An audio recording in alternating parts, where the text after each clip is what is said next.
If you want an easy and convenient way to air up your tires on your off-road rig, today we're going to be checking out the Smittybilt portable air compressor. Now when you go out on the trail, it's obvious that you're going to need to air down your tires to increase your track width and get better traction for those harder trails. Once you get done and you want to take it back down the highway, you're going to need a way to fill up those tires back to the proper running PSI.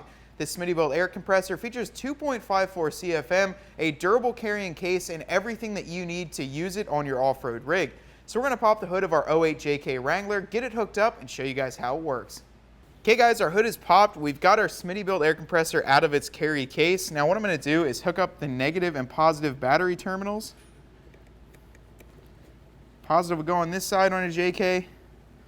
The negative will go right over here. Now we don't have our Jeep running for this small instance, but if you are going to be airing up a lot of tires or airing up all four, make sure the vehicle is running. That way you don't drain this battery completely and it'll give a nice even flow.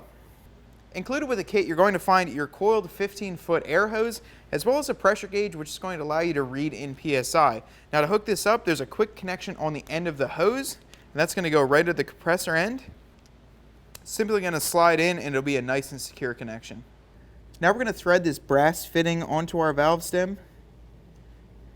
If you look at our gauge, I aired down this tire a little bit, and we're, I'd like to say, just below 20, so about 17 or 18 PSI. Now I'm going to turn the compressor on and inflate this tire.